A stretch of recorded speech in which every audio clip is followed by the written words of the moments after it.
So this video is going to be something that I called Behind the Tweet, and it's basically just a little bit longer explanation of something that I tweeted that seemed to get a little bit of traction, and I want to say a little bit more about it. Usually not going to be about, so these are just going to be about some development topics that I don't have the time to create a full screencast on, or at least I'm not able to put them out in as timely of a manner. So the tweet that I'm talking about today is something that I said where it was literally, you wouldn't commit your desktop or mobile native thick client to the same repo or patch version as your API. So why are we doing this for our JS apps? And the idea behind this is something that I've been talking with Ember and Angular developers for quite a while now.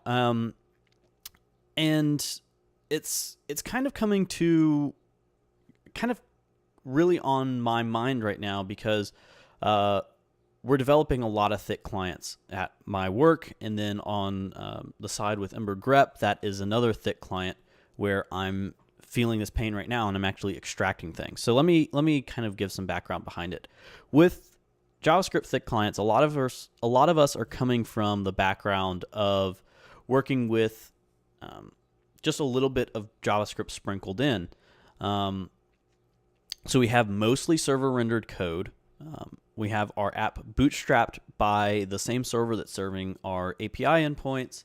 And then we added something like Backbone, some jQuery, maybe early versions of Angular or Ember or Sprout Core. And we just kind of sprinkled things in. We added a little bit here and there.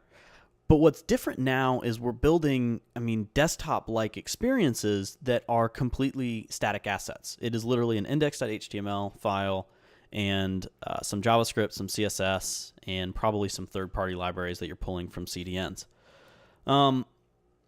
So we started finding in the last probably few months, we've been developing a lot of smaller thick clients as well. When I say smaller, we've been doing a lot of contests that were API driven and then very interactive. So we built Ember and Angular apps for these.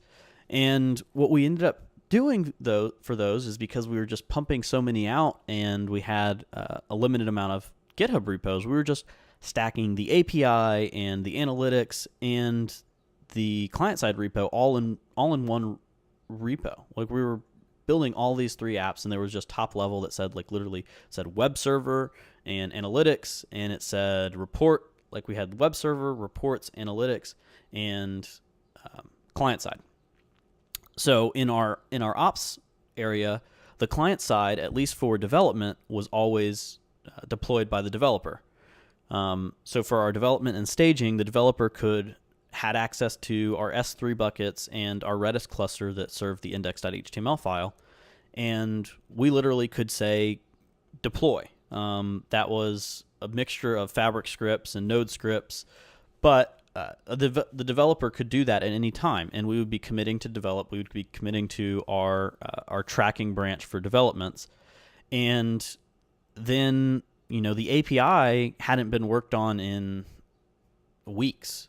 There was over, I think, 60 commits since we last touched the API, because there was things like style changes and interaction design changes and things. We changed the order of, do we go to Facebook first, or do we show the contest rules or whatever. So these things all changed on the client side, but the API and the analytics and all those scripts, all of our deployment, they were completely stagnant. So we were sitting here, and then we had to make one change to the API. So we had to, I think it was, I think we added we committed our cross-origin whitelist, because originally, when we're developing, we just cross-origin everything, and then once we're getting ready to go towards true staging and true production, we go ahead and lock that down to the list of what we need.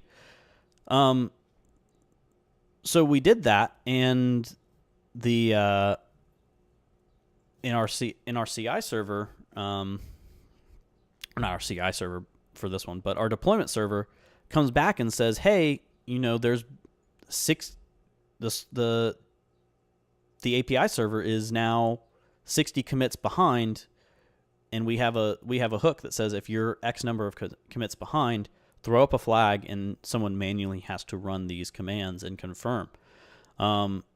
So we were running around and we were like, 60 commits behind. What, did this API revert or anything? And it was literally 60 commits of just client-side code. So the issue of that is that now whenever we had to develop for the API, we would have to deploy the client. And whenever we deployed the client, we would have to deploy the API, even though there was no breaking changes between the two. And things get even worse, and this is one of the things that Luke Melia talked about in his RailsConf talk, was your repository should be on continuous integration. So when you bring in continuous integration, whether that is through scripting or through literally Git hooks, your continuous, every time you commit to a centralized single repository, your Git hooks are run every single time. That means to deploy that change in legal copy, which is all client-side assets, and it may even be just in a flat index.html that doesn't need a build. Well, now you're having to build your client side. You're having to test your analytics scripts. You're having to test your API. You have to test your end-to-end test. You have to test all of those. And now what happens when those are done? Well, your server runs a DB backup.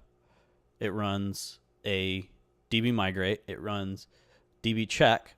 It checks the sanity of all your VPNs. This is this is in a large size application. So you're doing all of these checks when all you've changed is a single HTML file. So at best, you could run your client-side test, which take 2 minutes, instead of the entire stack, which takes maybe 10. And you're deployed in 2 minutes.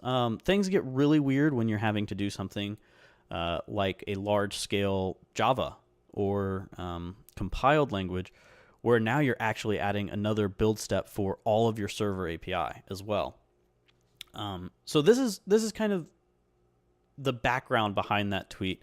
If you're wanting to look more into the idea of deploying your API and your client-side JavaScript separately, and this is all given that your client-side is deployable separate from your server. So if your build process, like I know on ember.grep, I technically can deploy my client side without having to deploy my server, even though it's in the same Git hook.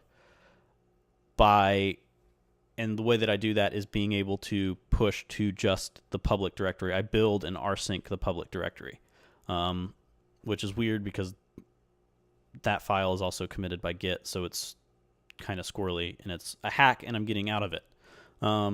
Instead, ideally, what we're doing on a lot of projects is building directly to S3. S3 hosts everything as a static host, or we're building to a server that is literally just Nginx with an index.html file. Everything else is served by our CDN. And both of those work really well, and they work really, really well when having a separate Git repository or some sort of code management for a separate repository. So TLDR, go watch Luke Melia's talk, because they're at Yap Labs, and they've been doing this longer than I have even, and they've been really working with a lot of thick client APIs, and their rule is always keep them separate so that they can deploy as quickly as possible and they can move at their own pace. That's a whole nother topic about moving at their own pace and versioning and the weirdness that we've run into, and I can hopefully address that in another talk. But this is running up to almost 10 minutes now, so I'm going to go ahead and say check out Luke Melia's Rails talk and check out Luke Melia's deployment talk at EmberConf 2015 as well.